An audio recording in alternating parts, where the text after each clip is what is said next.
night. Hello, everyone, and welcome to another installment of TED Excellence, the show in which I find out what's true, what's not, and what might be somewhere in between. You know, it's kind of like a thinking sandwich. And I come to you live from my Corona bunker on the moon. Dogcat Fox, a Pepperjack, and all of you, good evening, everyone. Welcome again to Thursday. Terrific Thursday. As compared to last Thursday, holy cats. Hope you're all doing well this evening. And there we go. Nice, gentle sounds of piano music in the background. Need that. So, how you guys doing? How's the last week been? It is the just a few days before Halloween.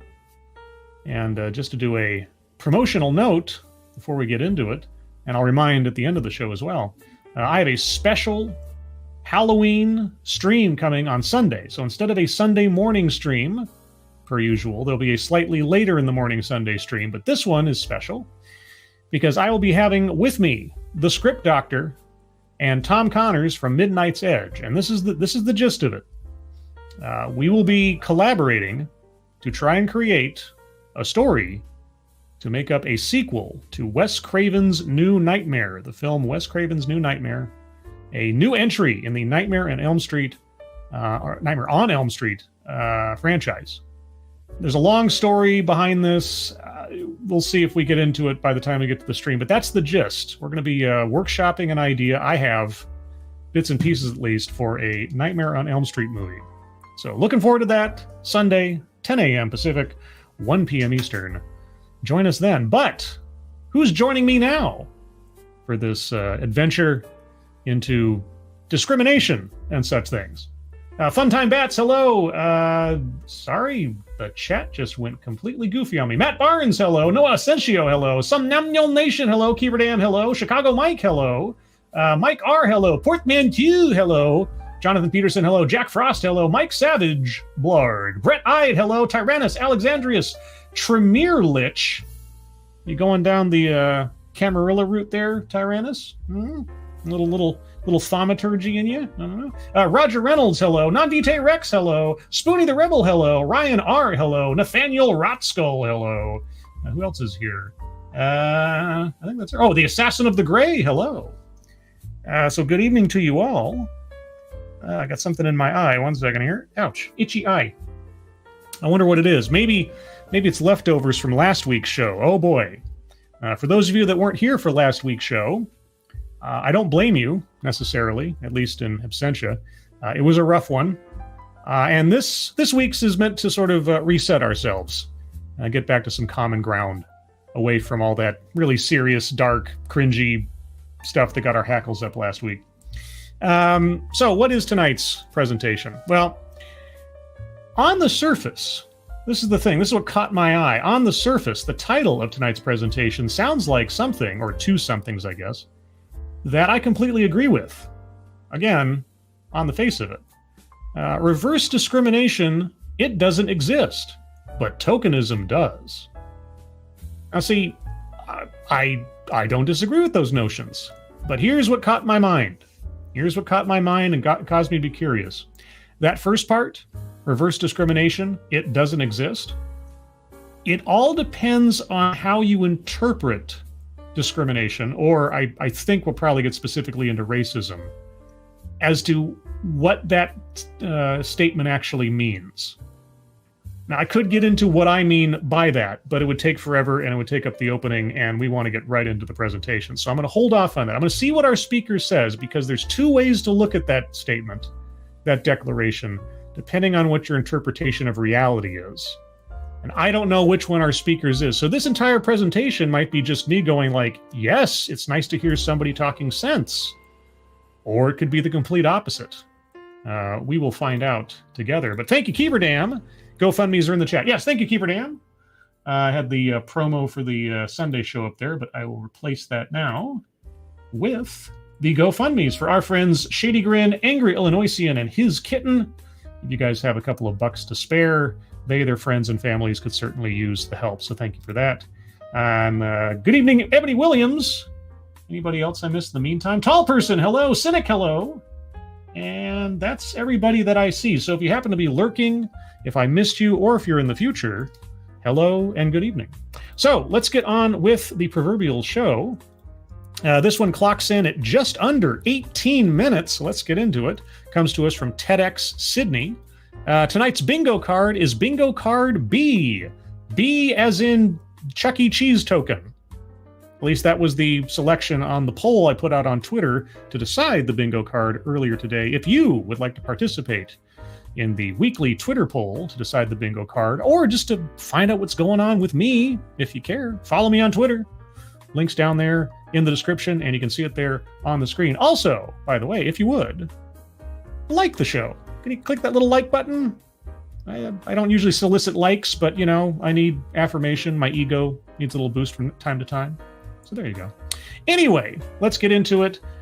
You guys tell me if you can hear this after a couple seconds of test, and then we will proceed. So anyone who believes that words don't hurt or have an impact probably hasn't seen the effect 2 words can have on a room full of straight, white, cis men.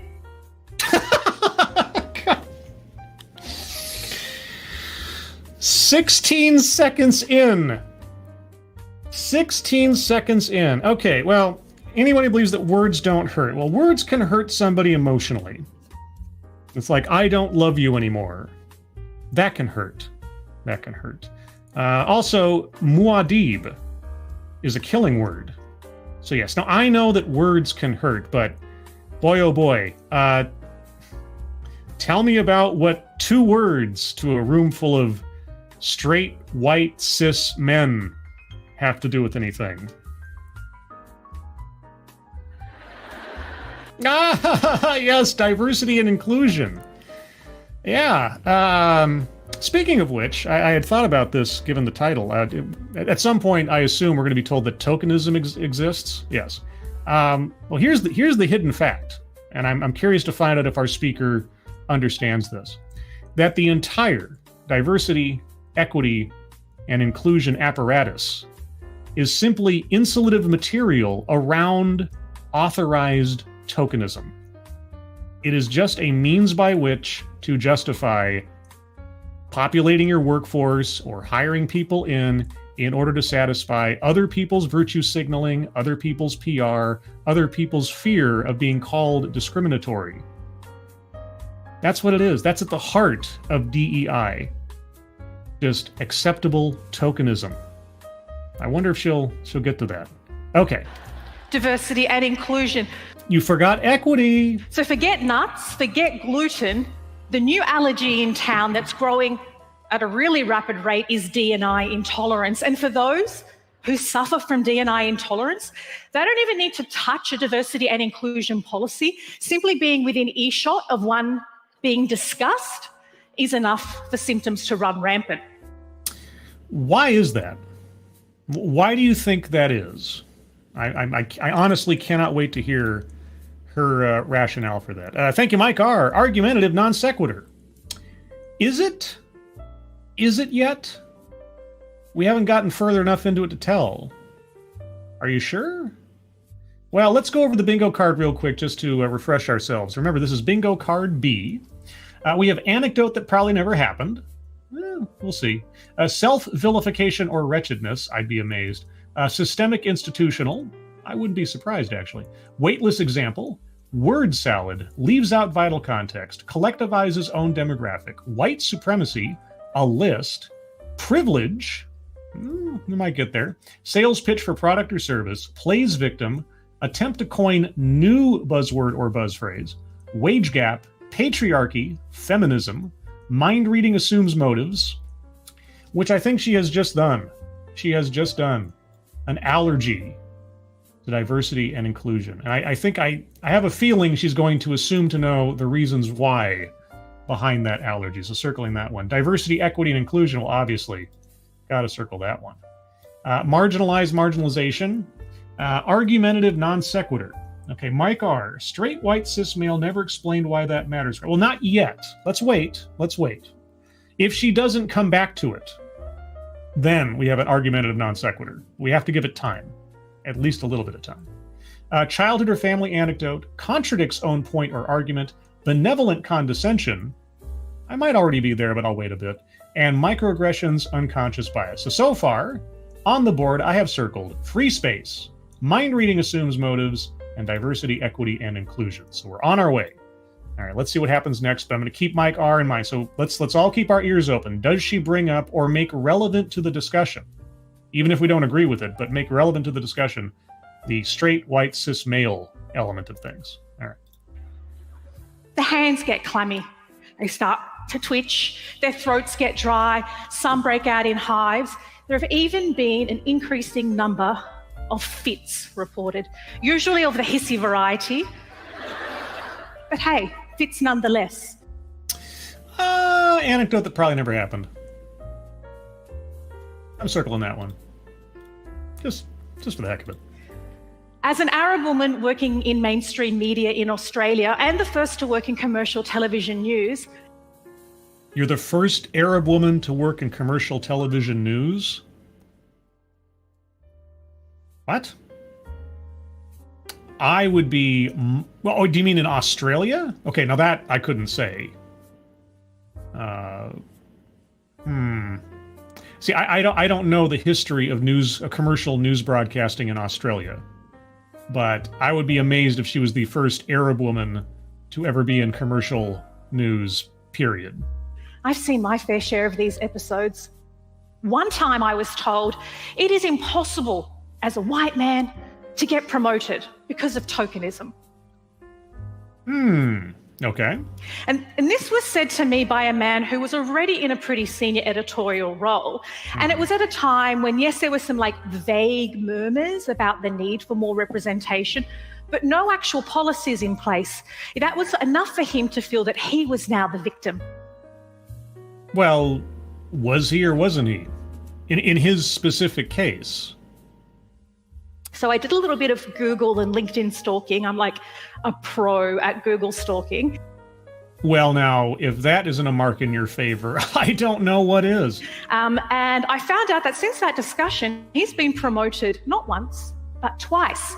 And at the time of our chat, academic research that I was part of with 4 universities and Media Diversity Australia found that every single television news director in the country was a white man.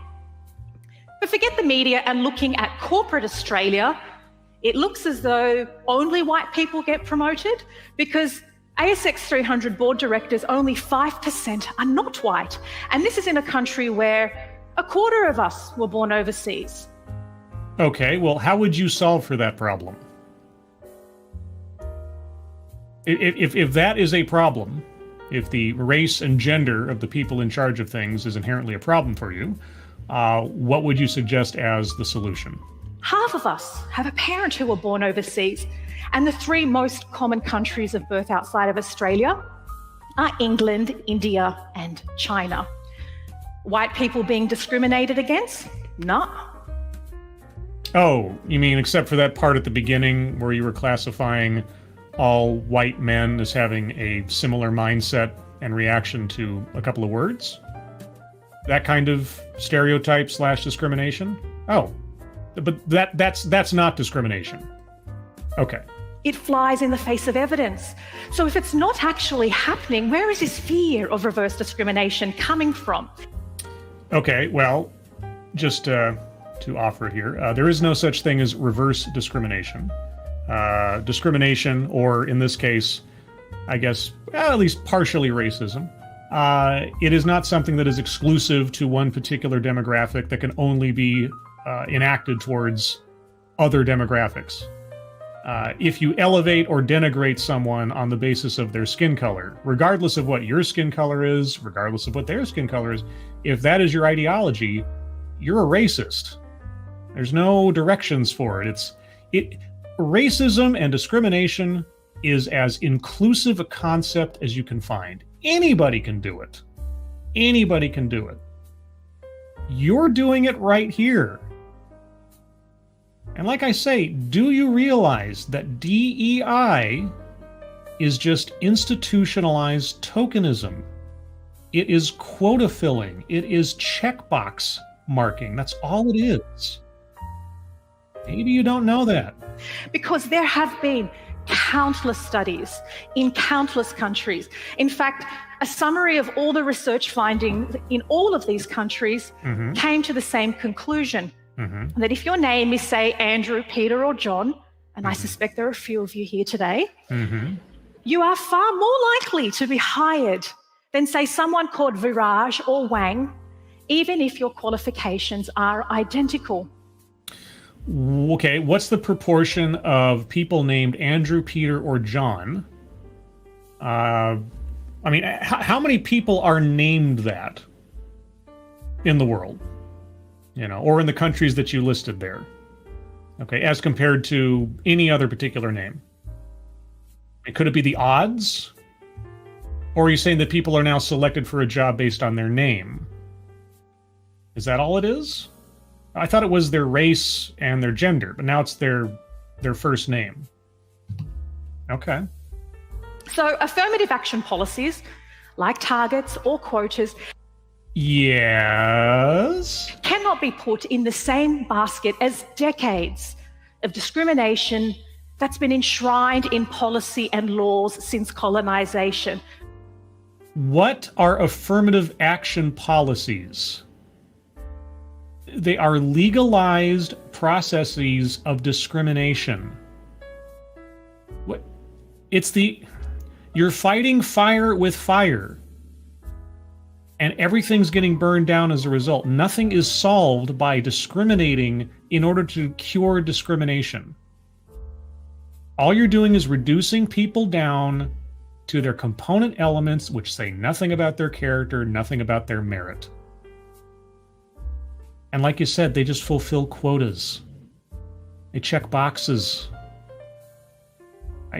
I'm not sure if I should already circle contradicts own point or argument, but I think we'll probably get there. And by their very design, they were designed to keep black people down and brown people out. Okay, and affirmative action programs are designed to elevate people on the basis of their race and devalue other people on the basis of their race. Do you see a similarity here? So in 1989, American academic and feminist Peggy McIntosh tried to put her finger on the invisible ways. Are you going to go for the invisible knapsack? Oh, please, please, please bring up the Band-Aids. Bring up the Band-Aids. Bring up the color of Band-Aids, please. That's my favorite. That is my favorite. Also, if you look at the list on the invisible knapsack, could you count for us how many times she uses phrases like more than likely, or probably, or may, or all these other hedge words? Because she knows she cannot say it is a hard and fast rule. Please, oh please. In which she was privileged as a white woman. Ah, privilege on the board. I knew it was coming. Circling privilege on the board. Also, you know what? I think I'm safe in assuming I can circle white supremacy. At least heavily implied over the course of this thing, if not literally stated. So, and if she brings up the invisible backpack slide or puts up the list, it will be a list. And she came up with this 50-point essay. Okay, well, there you go. It's at least talking about a list, and she'll probably bring up the highlights. And it included a range of things, like if she was to flick on the television, she could be confident that she would see somebody who looked like her. She could be fairly confident. I think fairly was in there somewhere. Or if she walked into any organization and was like, I want to speak to the person in charge, she would know that she'd face somebody of her race. No. Okay. Someone can check me on this. If I'm incorrect, by all means, tell me. But I don't think even Peggy McIntosh was able to make that statement with that kind of certitude. She used phrases like fairly confident, pretty well assured, things like that. Even she had to couch the possibility. So our speaker's not being, I don't believe, completely honest here. And for her, this was this really important realization as to how racism or discrimination manifests. And it was less about individual acts of violence or cruelness, and more about a series of systems, invisible systems and structures that give benefit and dominance to one race over another. I'm going to circle systemic institutional, because that counts there. I'm surprised she hasn't said microaggressions yet, but maybe that'll come up. But we might be able to extrapolate that as we proceed. And so, yes, over the past decade or so, diversity and inclusion has gained momentum. Why aren't you including equity? Where's equity? I was taught to see racism only in individual acts of meanness, not in invisible systems conferring dominance on my group. Peggy McIntosh. Yes, Peggy McIntosh could detect the invisible. She could see the invisible. You've heard a lot about it. You've probably rolled your eyes about it. Yeah. And in part, it seeks to address this entrenched inequity. Yes, that's what it seeks to do. Address an entrenched inequity by whittling people down to things that have nothing to do with merit and then elevating them on that purpose. Think about that for a second. Think about what that is, then think about what you were complaining in regards to those old laws.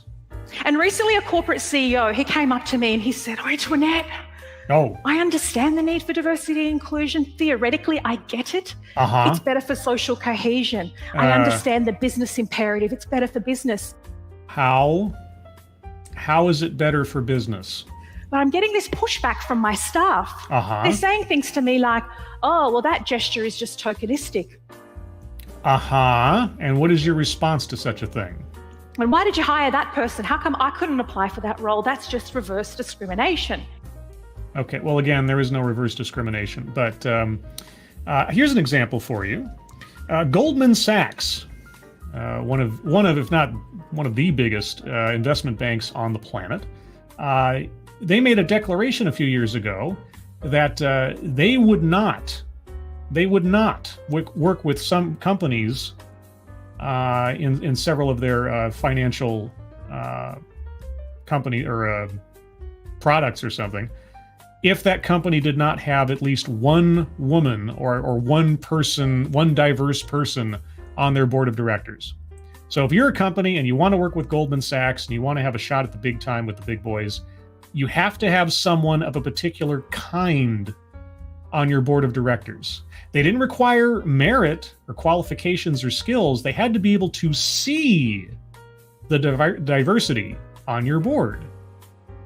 So when they make that declaration, what else would you assume of a person that is suddenly on the board of directors that fits that category?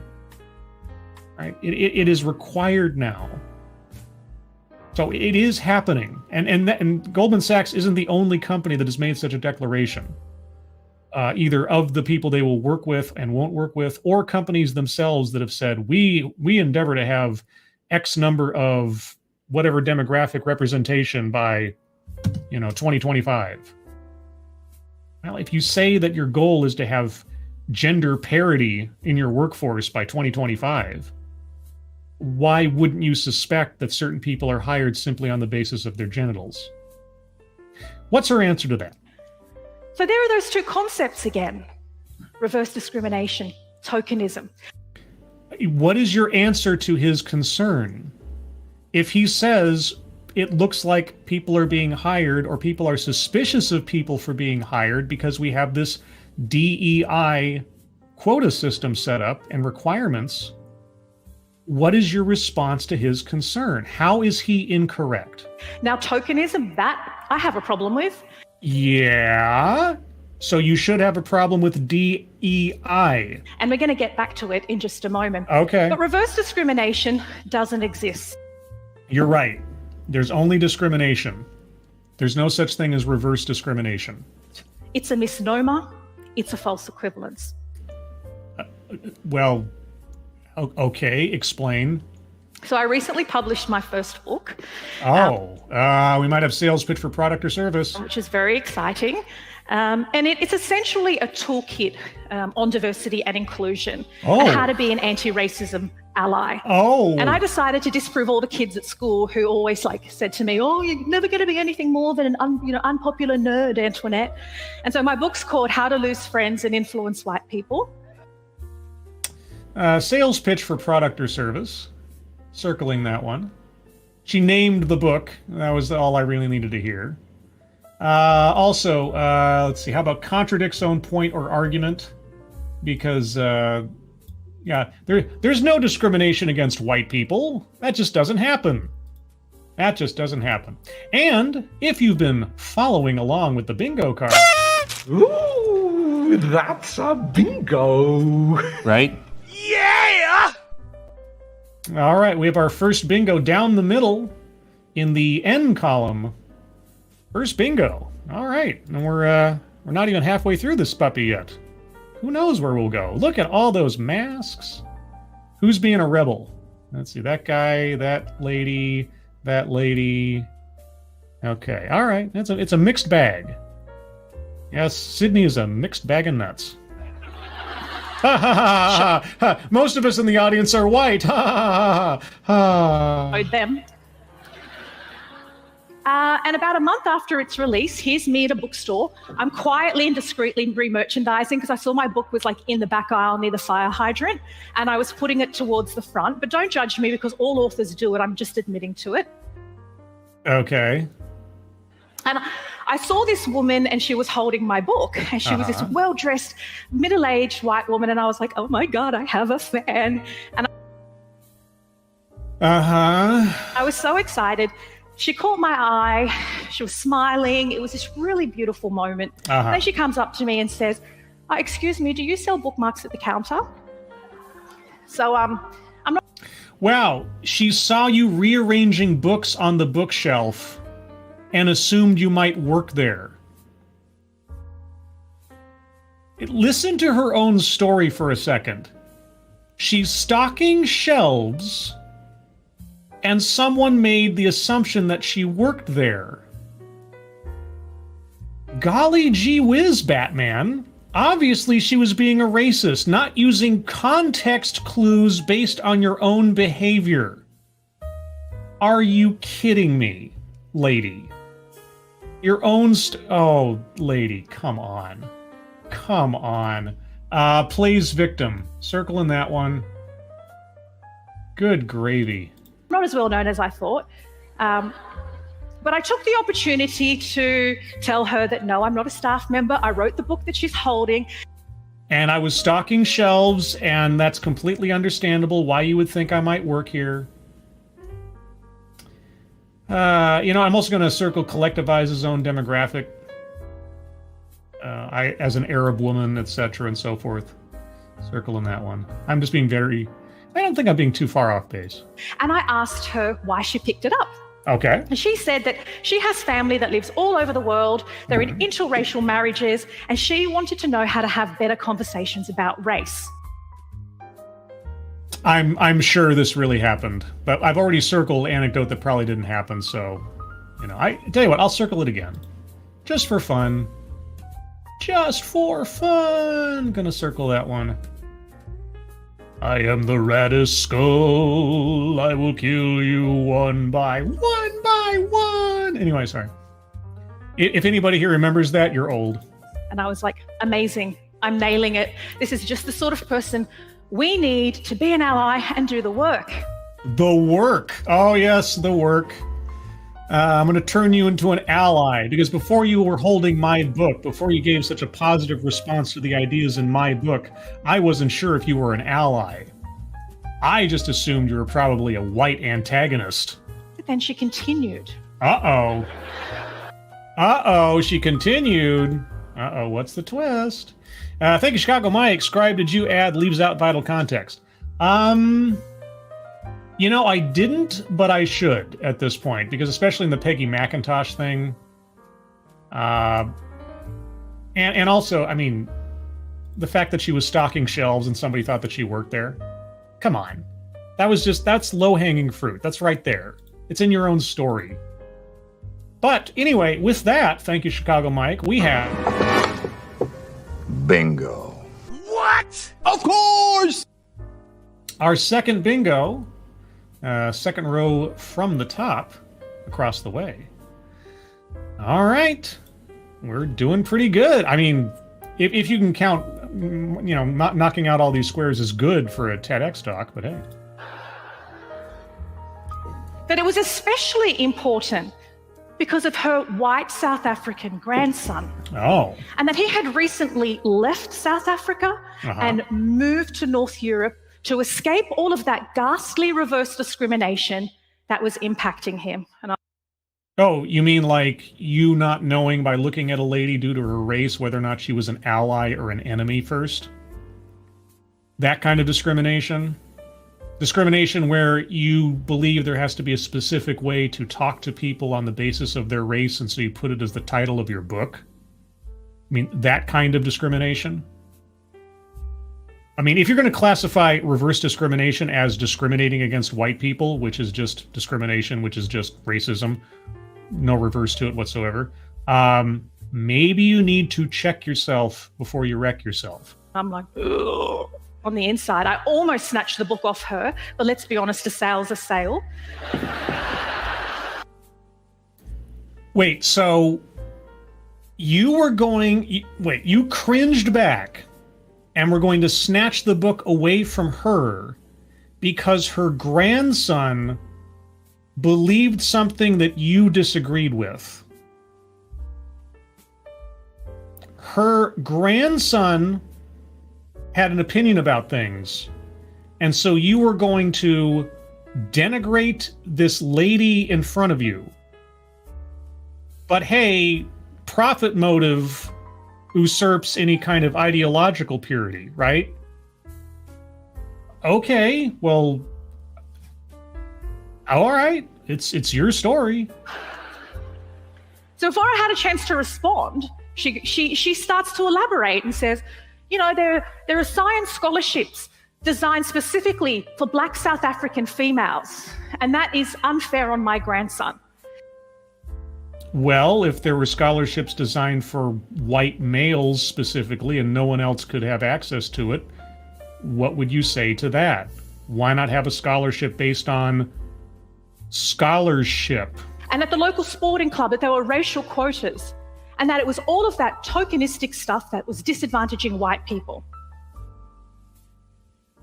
Well, are you or are you for tokenism, I guess? Well, if you had tokenism that disadvantaged brown people, what would you say about that?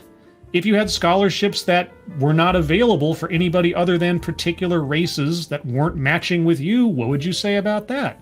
I mean, what is the principle you're pushing here? Deep breaths, Antoinette, deep breaths. Okay. Do you have any opinions from people who aren't white that you disagree with? Just curious. I mean, I guess Peggy McIntosh, right? But she said the things that you want to hear. Right? Okay, so if a white person has a problem with racial discrimination and segregation, you disagree with them. Is that it? There is one thing I agree with this woman about. Okay. And it's that tokenism sucks. Yes. It doesn't benefit anybody. Mm-hmm. And therefore, you would be against DEI initiatives, yes? So tokenism is a hasty or half-hearted gesture to give the appearance of diversity and inclusion, to give the appearance of caring, but it doesn't actually lead to shifts in power. It doesn't actually change people's perceptions and views. If anything, it makes them double down or makes them worse. Because that's kind of an odd way of putting it, but yes, if you legitimize someone on the basis of an aesthetic rather than their merits and skills, then you devalue that person immediately, and you also devalue the necessity of personal excellence in achievement. Yes. So tell me again, what does diversity, equity, and inclusion initiatives do? What are their goals? By what mechanisms do they achieve their ends? But it's tokenism is a half-hearted attempt at diversity, equity, inclusion. Okay. So if I have a full-hearted attempt at diversity, equity, and inclusion, then it's not tokenism? So when something is tokenistic, it generally leads to more discrimination. Tokenism is discrimination. at its outset. Diversity, equity, and inclusion programs encourage discrimination. They are purely discriminatory. And here's the thing. Discriminatory is a very ambiguous term. Discrimination on its face as a concept isn't inherently bad. If I go to the store and I prefer this brand of yogurt over that brand of yogurt, I'm being discriminatory.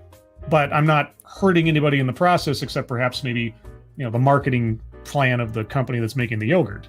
Okay. If I'm valuing a person on the basis of things that have nothing to do with their personal merit, and I'm discriminating on the basis of race or gender or orientation or religion or something else, yeah, that is both, morally wrong and also legally wrong. All right, so she's always saying discrimination, and it is a catch-all term, but we're talking about, again, valuing things that make up people's aesthetic and not their character, not their merit. And that's what DEI does. It is tokenism. It is glorified tokenism. But she apparently doesn't want to believe that. And more hostility. And somebody like me, who was apparently benefiting and getting a leg up from diversity and inclusion, it usually makes diverse people less likely to put themselves forward, less likely to actually back themselves, and more likely to wonder if they belong in the first place. So you would be against the whole DEI apparatus, which puts aesthetics over merit and makes everybody suspicious, both the existing employees and incoming employees that fall within those demographics that are so desirable to make everybody feel like they're being inclusive and to avoid any accusations of discrimination in the first place. You'd be against DEI because it promotes the idea of tokenism and makes people uncomfortable all around and suspicious of motives. How did you address the concern expressed by that CEO that came up to you? What is your response to that concern? That's my question. So diversity and inclusion, or when it's tokenism, it's diversity and inclusion done badly. It's giving diversity and inclusion a bad rap. Lady, it is the same thing. It is the exact same thing. Oh, okay, all right. Let me step back for a second.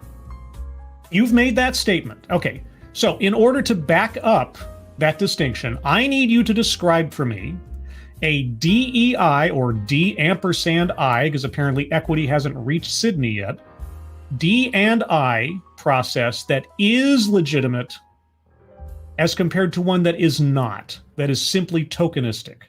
Okay, so you need to give us examples now. That is a very profound statement. You need to give us evidence and examples of what you're talking about for us to evaluate. Now, what are the odds she's going to do that? I'd say they're not good. Probably Vegas odds. So I want the record to note that nobody benefits from tokenism. Uh-huh. Not somebody like me. But you could, if there's a scholarship for Arab women, right? Not the 60-year-old white bloke on the golf course speaking to his all-male boardroom mates, complaining about the fact that he heard murmurs that they were going to hire a woman to join the board. Why do you keep bringing up white people as the villains of your narratives? I mean, it could be anybody, right? It's not like these notions, these concerns, these thoughts can't be shared by people who aren't white, right? I mean, do you realize just how racist you're coming across in this presentation, first and foremost? You talk about discrimination. It doesn't matter the direction. Listen to yourself, first and foremost, would you? And saying things to his mates like, well, the best person should get the job.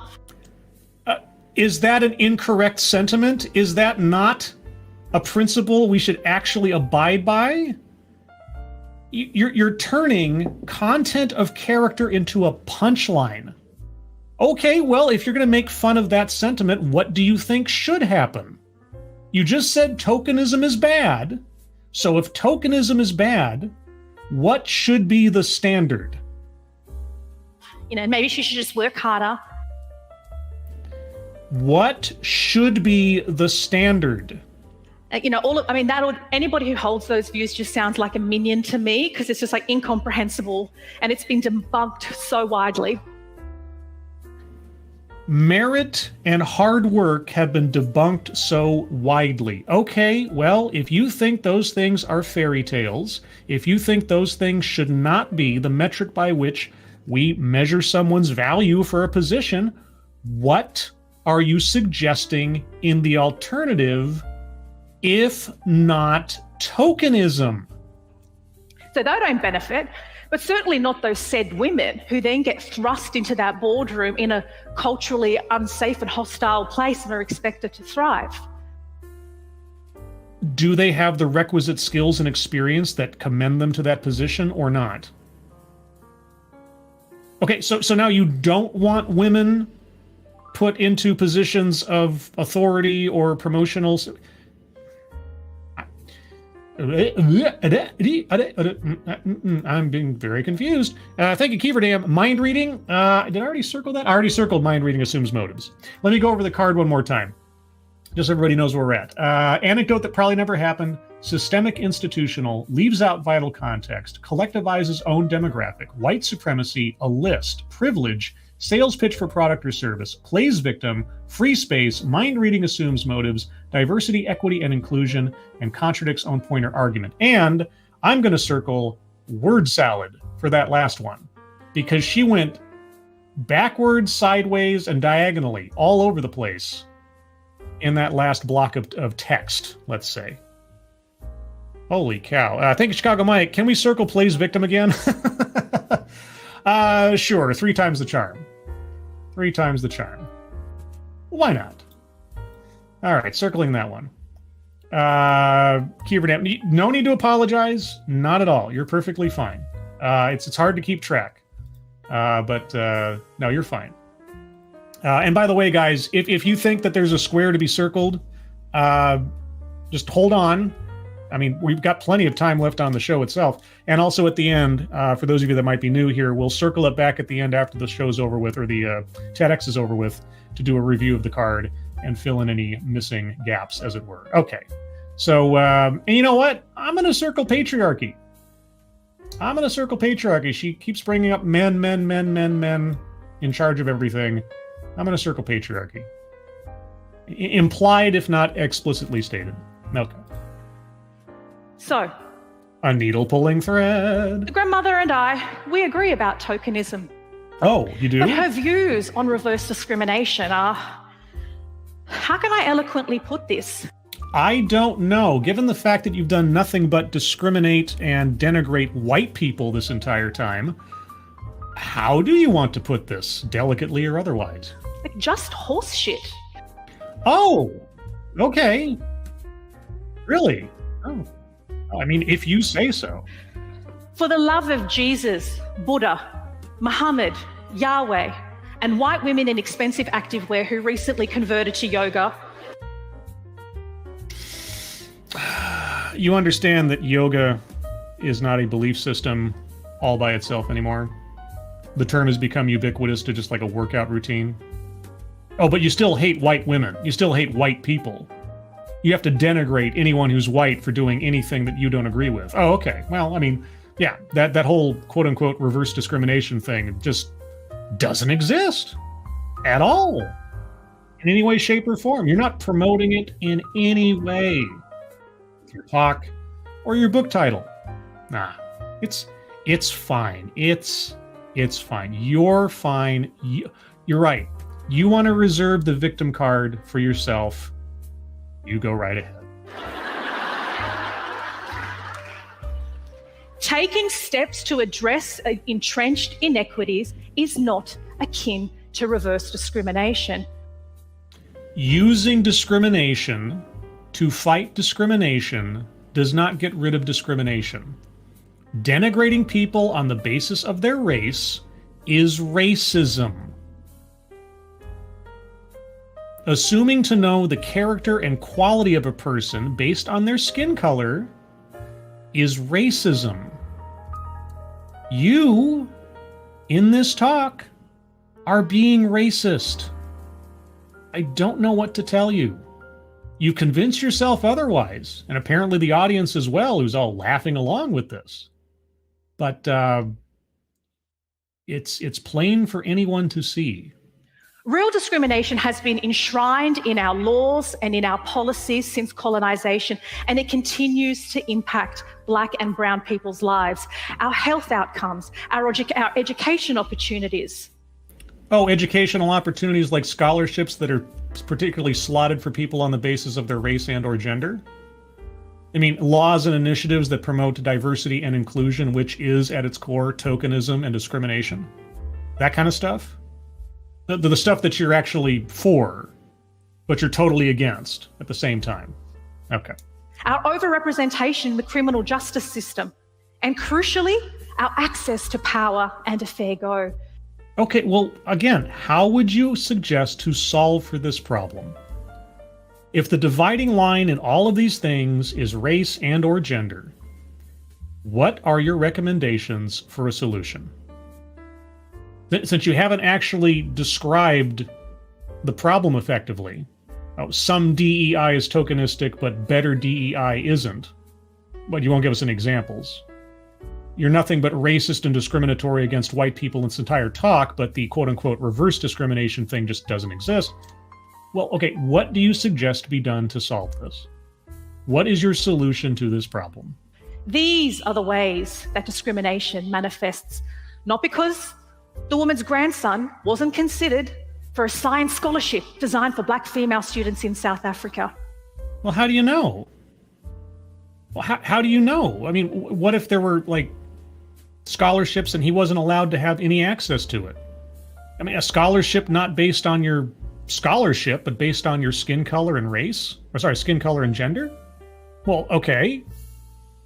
I mean, and you were ready to yank the book out of the lady's hand for what her grandson thought. You want to think more about that for a second? I understand that on an individual level, you can feel a bit aggrieved. You can feel let down. You can feel a bit pissed off. Like, I would have really liked to have applied for that role. I think I would have been really ace at that job. Yeah, maybe I have the interest, the passion, and the skills necessary to qualify for that scholarship. Oh wait, no, it's not about skills. It's not about merit. It's not about passion. It's about whether or not I have the right skin color. Now, apply that notion to a scholarship only for white people. What would you say if there was a scholarship that was only accessible to white people? Would you agree with that notion or disagree with that notion? And why? But the change that is required to shift these systemic inequities, it's not individual. It's not about hurt feelings. Oh, it isn't. Because if you are white or straight, able-bodied, male, or crucially all of the above, you are not being punished by diversity and inclusion strategies. Oh, really? Okay, well, how many of those categories fall within the general requirements and goals of DEI initiatives? Is a white, able-bodied, straight male more or less likely to be the beneficiary of a DEI initiative or not? I mean, I've listened to a few presentations on the subject in the past. I might be a bit biased, but okay.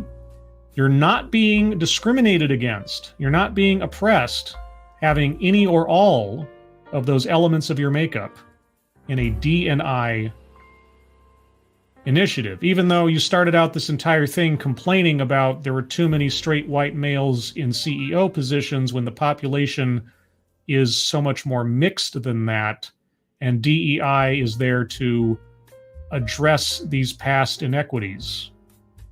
So, can I circle contradicts own point or argument a second time? I think I will. Yeah. I think I'm going to do that right there. Okay, there we go. If you don't believe me, like a Venn diagram, or like Shakira's hips, Venn diagrams don't lie. Venn diagrams don't lie. Oh, that's your evidence. Okay.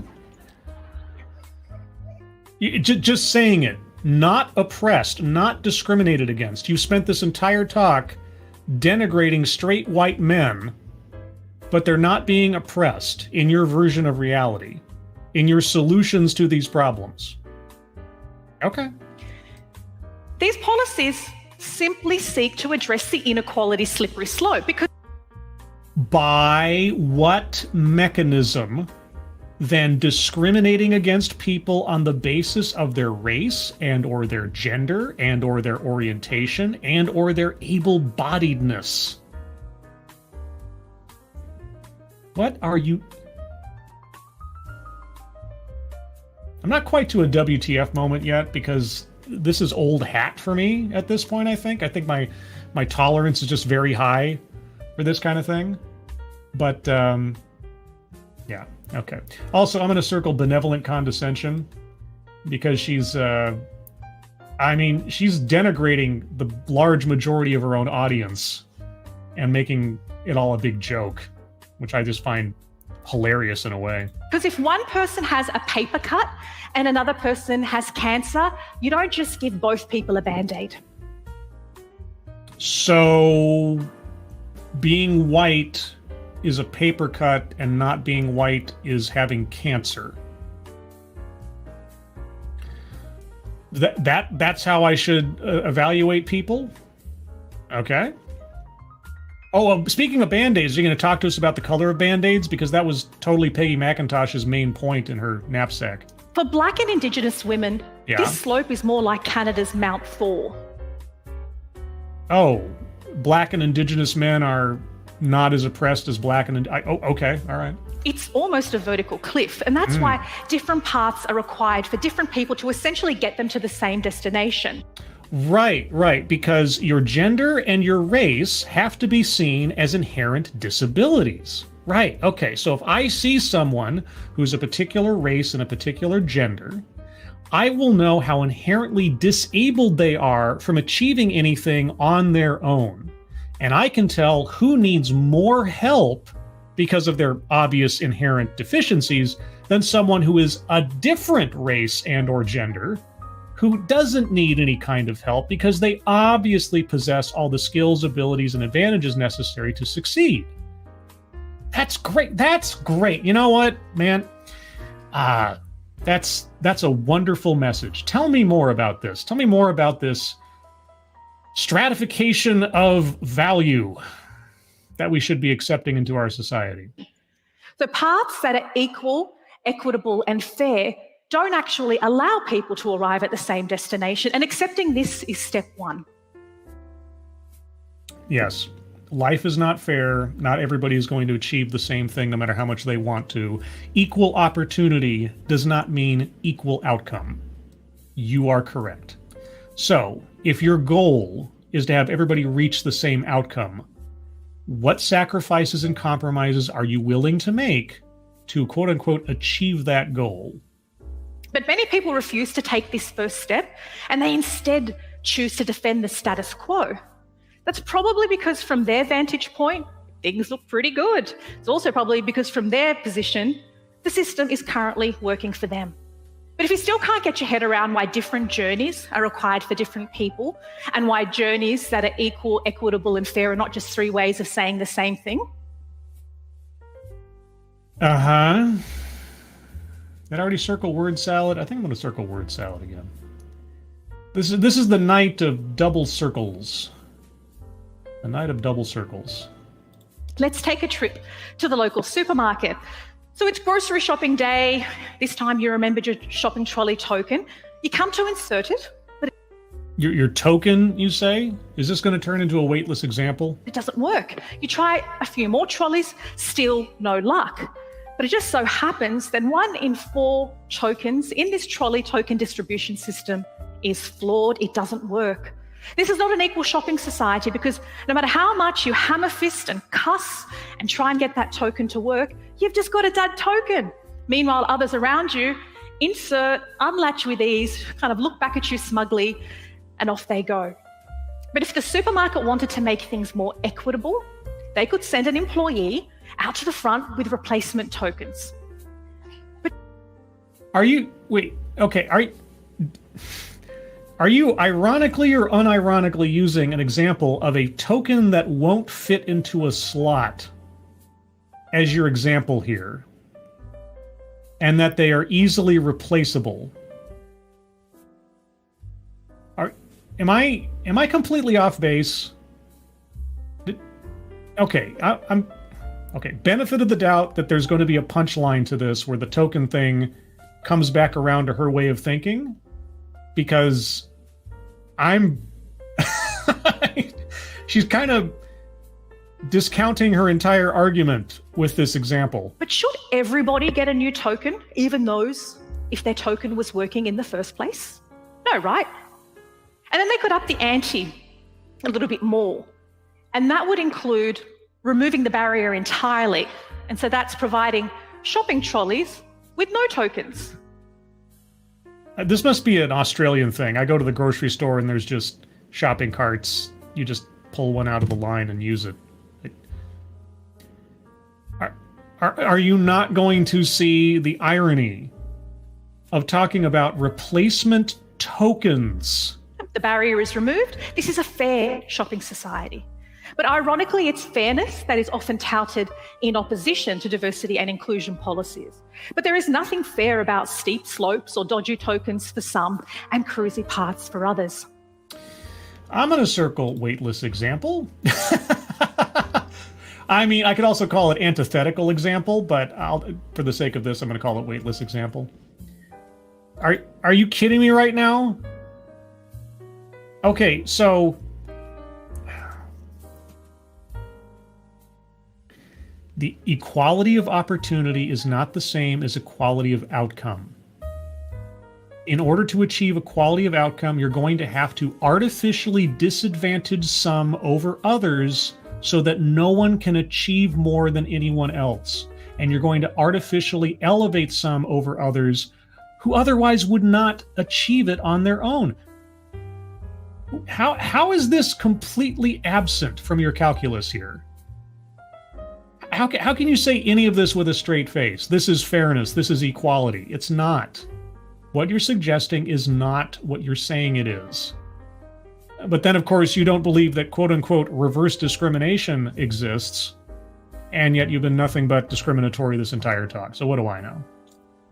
For migrant and refugee women in Australia, they're overrepresented in part-time and precarious service industry work. And a 2018 Australian Institute of Family Studies report found that women who have these roles and are in domestic violence situations, they are far less likely to reach out for help. Whoa, wait. Domestic violence? When did we come into wait.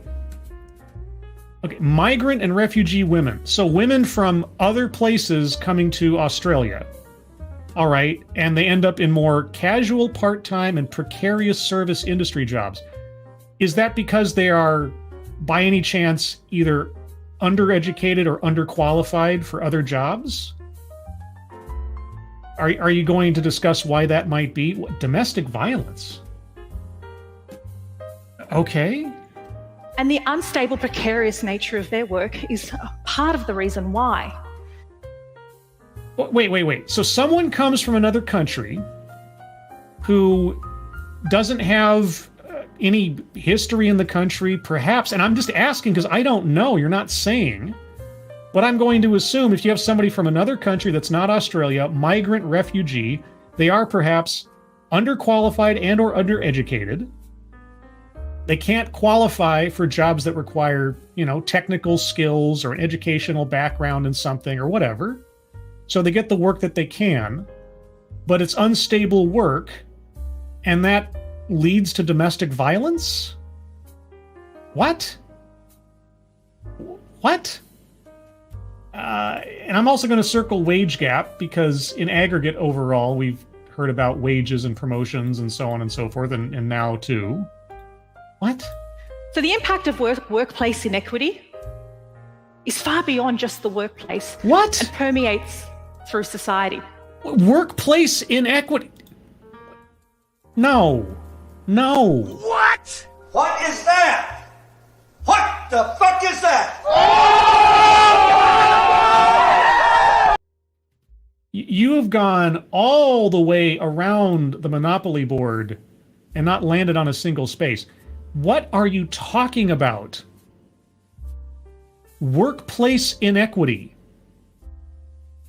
Well, okay. What do you suggest happen? Somebody shows up into a casual part-time or industry job, and what? They're supposed to immediately be given a full-time supervisory role just because they showed up? Or just because they happen to be a migrant or refugee female?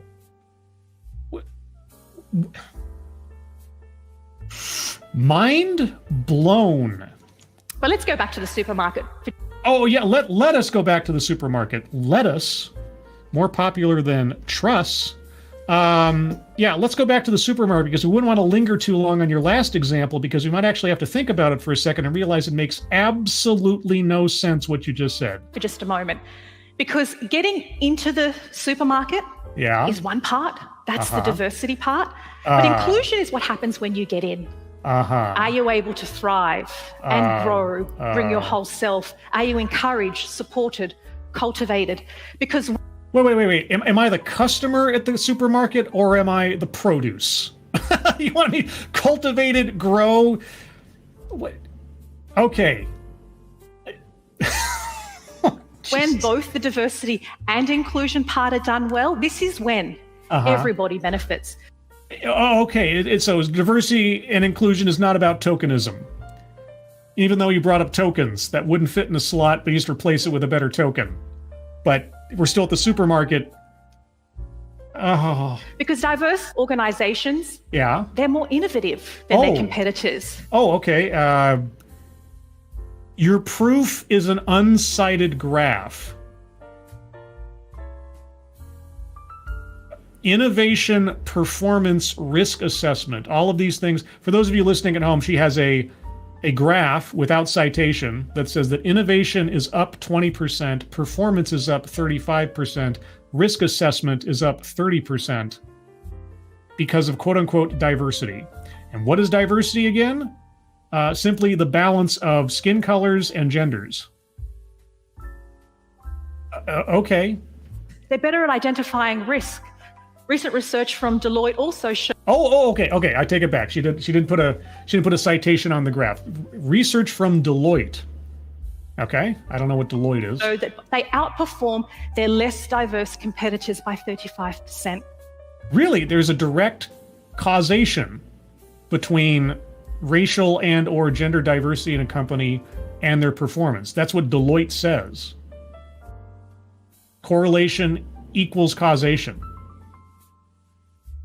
Okay, I would love to know what report this is, what study this was, how they conducted this study. Representation builds bridges, it builds trust, it yields results. Representation builds trust. What were you saying about tokenism earlier? What is the pitfalls of tokenism? A belief in the lack of someone's actual merit in the face of a diversity quota or a box to check? So it increases trust, you say?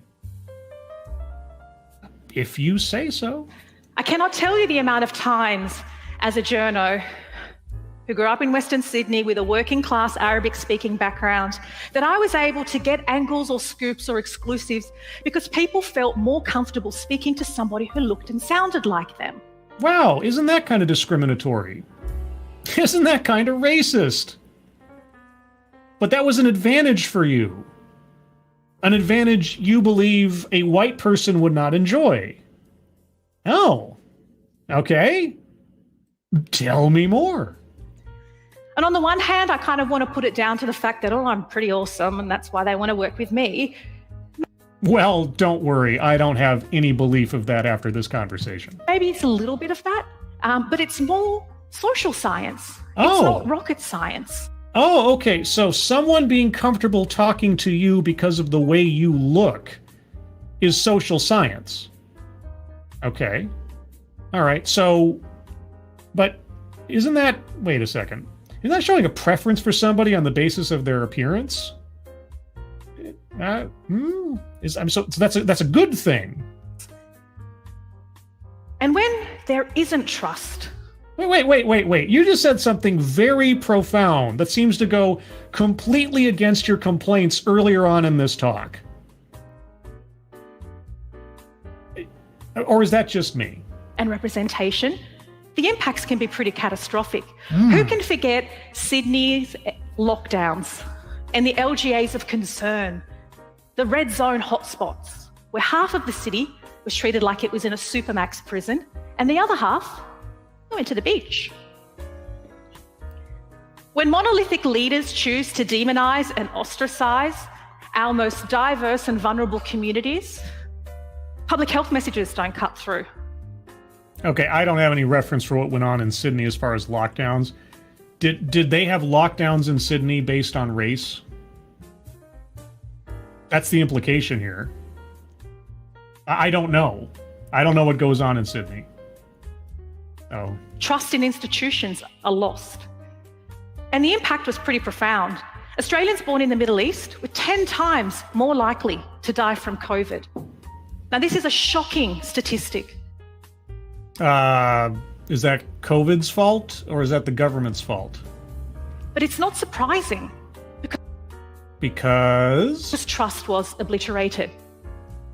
Trust was obliterated, so certain demographics were more likely to die from COVID. 10 times more likely. Well, 10 times what? 10 times as compared to who? What? So if I had my chance to pick my jaw off the ground... Yeah.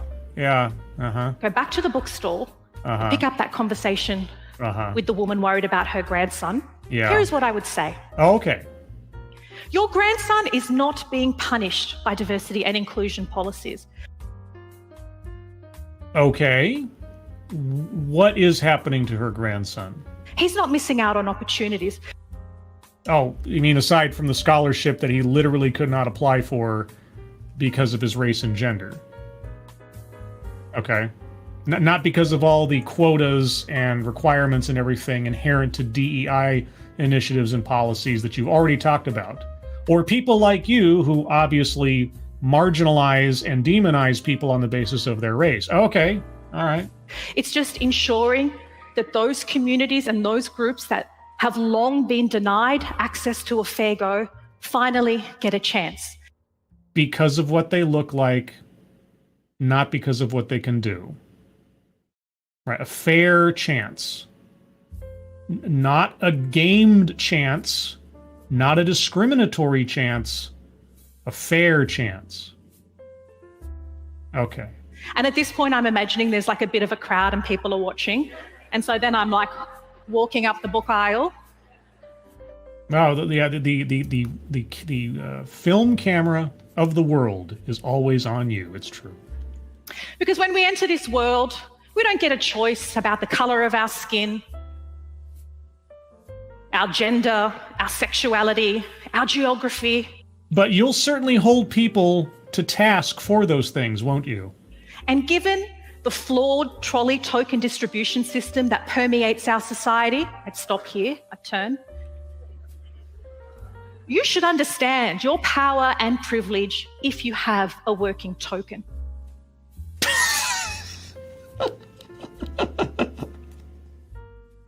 And if I have a non-working token, well, they're easily replaced.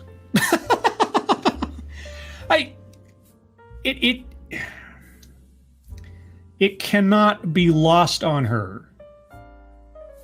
The irony of her example here. Can it? So don't be a barrier to change. Okay. Don't turn your back on inclusion. Oh. Because the change that is needed to shift and challenge entrenched inequity, it's not individual. It's not about your hurt feelings. It's systemic. It's far bigger than you. And it most certainly is not reverse discrimination. And then I would take a bow.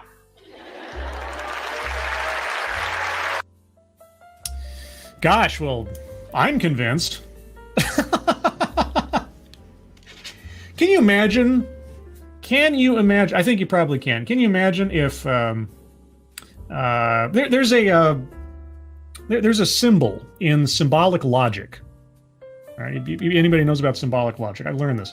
It looks like an equal sign. You may have seen it in other places, but in symbolic logic, it is a 3-barred equal sign. Okay, so just imagine an equal sign with one extra line above it. What does this mean in symbolic logic? Well, that means that if you have a value A on one side and you have a value B on the other side, these two things are, on their face, distinctly different. However, the 3-barred equal sign in the middle means to say that these two are different, but they are so similar as to be effectively unrecognizable one to the other. So in that vein, think for a moment, if our speaker on the stage was a white man and replace every instance of her referring to white men with brown women. All right? The entire speech is exactly the same. Right? The structure, everything. The sentiments, the points, the arguments, exactly the same. But that one thing has been switched. So from the 30,000-foot view, it's the same presentation with the same points, the same arguments, and so on. But they are exactly the same, aren't they? It's still someone being an absolute and total racist and or sexist in front of everybody to get applause. And then pretending as though that they're the victim. Yeah. Anyway, I could philosophize further, but I think we should go to the bingo card, because it truly is a bingo card tonight. We've already got a couple going on here. All right, so this is the bingo card. Oh, wait, I haven't updated it in a little bit, so let me do that. There we go. That's where we're at. Let me zoom in on that a little bit as well. So I'm going to go over the bingo card one more time by myself, and then I will go to you guys for any squares left to be circled, or arguments there too. We don't have a whole lot left. Oh my gosh. Self-vilification or wretchedness. I don't think I heard... Well, no, I take it back. Because she was saying how certain people, because of what they look like, are inherently disadvantaged and need help. And that's I might be overstepping there. I might be... Okay, you guys check me on that, one way or the other. Does that sound reasonable? We'll move on. Attempt to coin new buzzword, buzz phrase. I honestly can't say I heard anything new there. And an analogy does not necessarily equate to a buzzword or buzz phrase. So her talking about token-fueled shopping carts doesn't necessarily apply. I'm open to argumentation. Feminism. Yeah, she did lean on specifically women more so in her examples than she did as far as in the losing position, let's say, that need elevation. So we're gonna circle that one. Okay, marginalization. I think she did say marginalized at one point, didn't she? I thought I heard her say marginalized. Or those communities that don't often, etc. I mean, she used enough synonyms in there. I figure that's probably not too far off base. I don't think I'm off in doing that. But as a consequence of that, won't somebody please? Bingo. B-I-N-G-O. Okay! Right? we have another bingo. Oh my gosh. Argumentative non sequitur. Okay, now here's the tough one. This is gonna be the tough one. Weightless example. The shopping carts and tokens I use as the weightless example, so you can't use that. It was brought up earlier in the show that straight, white, cis, male, etc. That collective should be argumentative non sequitur. But even though her argument didn't work, she did not just bring it up once and never brought it up again. She kept bringing it up over and over again and used it in statistics and so on. So I don't think it's a non sequitur. Question is there anything that's a non sequitur? I might need some help with that one. Let's move on. Childhood or family anecdote. Did she talk about her childhood or her family? Well, she talked about her background. She talked about her family background. as a, born in Sydney, raised by a, would you say like Arabic speaking mother or something like that? So yeah, that counts. It wasn't much of one, but it counts. Okay, microaggressions, unconscious bias. Well, obviously it was heavily implied throughout the thing that people look at, I mean, if not her examples in argument against white people and so on, like her own unconscious biases, microaggressions were showing, no matter what she might have said otherwise. So I don't think I'm too far off the mark on that one. So consequently, Bingo. What? Of course! and because that was also the bottom square on a corner, if I'm not mistaken. Give me a Bingo. Vasily. One Bingo. only, please. Right? Yeah! Oh my gosh, guys. All right, well, that's the end of my review. There are 3 squares left. You know what happens if we fill in all of those squares somehow. Okay, the bar is going to be very, very high from here on out. If you have an argument for a square yet not circled, to be circled, put it in the chat now. And I to keep this legitimate, guys, I need good, detailed arguments. Take a couple of chats if you need to. It's fine. Put like a 1/2 or whatever at the end, so I know you're not done yet. But if you've got them, I'm entertaining them. I'm going to be fairly strict. It's got to be a pretty good one. All of these, individually and otherwise, are going to lead to either one or multiple bingos. Actually, all of them lead to multiple bingos. So, give me your best shot. Give me your best shot. Again, programming notes. Sunday, 10 a.m. Pacific Time, 1 p.m. Eastern Time. Special Sunday Halloween stream where myself, Script Doctor, and Tom Connors from Midnight's Edge are going to work together to try to hammer out a sequel to the horror film Wes Craven's New Nightmare and a new entry into the Nightmare on Elm Street franchise. That'll be Sunday, 10 a.m. 10 a.m. Pacific, 1 p.m. Eastern, a virtual writer's room. So hope to see you there for that one. Miss Tickertrunk, thanks so much. Sad I missed this. Looking forward to the replay. Oh, it's been a doozy. It's been a doozy. All right. So let's see. I don't see any arguments so far in the chat. I'm assuming that you guys are working hard to come up with some good ones. So I'll give it another minute or two here. But yes, that also means that the regular Sunday stream at 8 a.m. will not be occurring. Instead, it'll be the special Nightmares Over Hollywood Halloween stream. Let's see. A guy in his room. I mean, if it was me, I'd circle self-vilification. It was heavily implied, at least. Okay, now the vilification part, not so sure. She didn't cite herself as the problem. The wretchedness part, I'm not sure if that edges into plays victim, right? Like I'm a wretched individual. That's a really tough one. Plays victim, certainly. Vilified wretchedness of self, I don't know if we reach that bar. Like that one of all the 3 up there, probably that one's probably going to be the hardest mountain to crest. So we'll see. Yvonne Solomon. Sorry, I can't help this time. I only caught the very end of this TEDx diary entry here. It's all right. It's all right. I mean, nearly all the bases are covered. So, and these are tough ones. These are tough ones because they ask for something that's very specific, relatively speaking.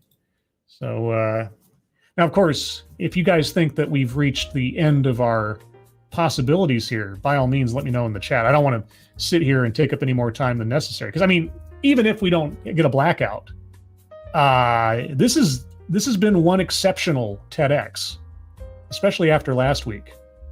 So, yeah, last week was something. If you guys didn't see last week's episode, several people, both online and offline, told me that they had a hard time getting through 5 or 10 minutes of what was going on there before they had to basically rage quit. And I completely understood. I chose to do that one, so I had to slog through it all, but I understand. It was a tough one. Bridget, describe from what I learned, the best way to succeed in a foreign country is to know some of the language and how to behave.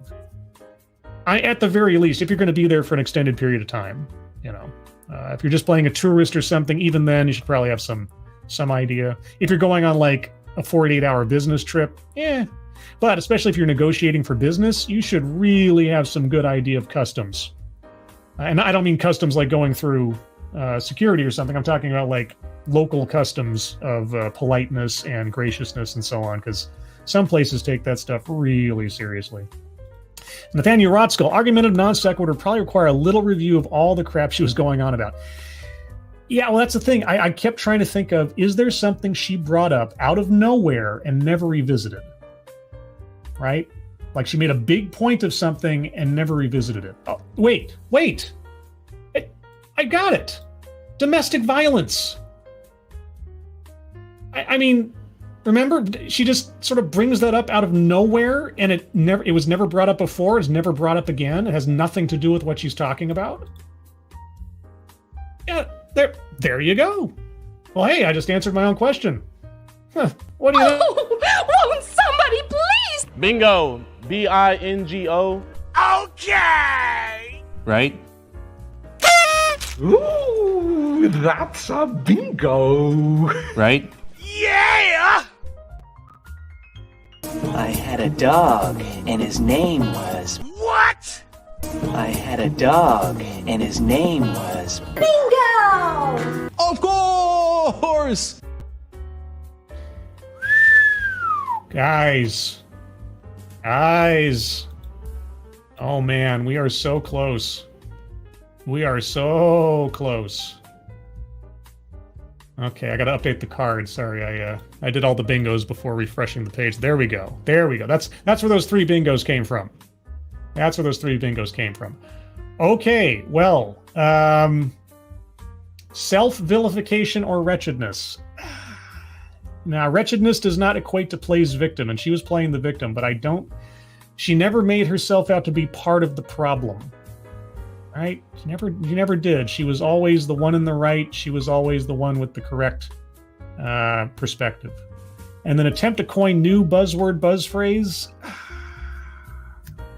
I don't think so. I didn't hear anything. She didn't say something I like to call. She referenced Peggy McIntosh. I don't think she brought up the knapsack part of it. She gave her book title, but that was sales pitch, and nothing in that title was some kind of new phrase. I think we've reached the end. And what an end. I mean, between all of the bingos and the WTF and just the blatant self-contradiction, left, right, and center in this one, I think that is an epic TED excellence. That is an epic TED excellence. Nathaniel Rotzko. She's definitely a villain in some of her stories, but she didn't see herself as a villain. Yeah, it's got to be where she basically denigrates herself to make a point, and she never did. Yeah, that is the closest we've gotten to a blackout, I think, in a long time. Long time. But yeah, so there you go, everybody. I think I'm going to call it there. That was epic in more ways than one. I didn't expect it to be that complicated, honestly. I had no expectations she'd cover so many bases on this one. Chicago Mike, can we just add the last 2 spaces for no reason? No. Some things must be kept sacred. I will not submit to equality of outcome for all bingo squares. Either they are circled on the basis of their merits, or they're not. That's just life. That's just how things work out. So, with that, everybody, I'm going to call it there. Again, Sunday, 10 a.m. Pacific, 1 p.m. Eastern, special Halloween stream, breaking out a plot for a Nightmare on Elm Street sequel with Script Doctor and Tom Connors for Midnight's Eds. Be there, check it out, set your reminders. Let me put the link to it in the chat real quick as a help for that. So yeah, there will be no regular Sunday stream. And if you'd like to hear more from me, well, again, you can find me here Sunday for that special show. And of course, next Thursday, as always, for another edition of TED Excellence, where once again, I'll go over an off-brand TED Talk for education and outrage. I call it education or something. Everyone, thank you so much for joining me. Moderators, thank you for keeping an eye on things. Even though everyone here is so well behaved, you have very, very little to do. Everybody who donated either to myself or to the GoFundMe's tacked to the top of the chat box, thank you so much for your generosity. I hope you all had a good Thursday. I hope you have a good Friday oncoming, a good weekend, a happy Halloween, safe and otherwise. I mean, not safe in the sense that, have some fun and scares and things, not like I want something. Never mind. I'm going to stop talking now. I hope you are all safe and well. And if you're not well, please get well soon. And I will see you on the next one. Take care. Bye-bye.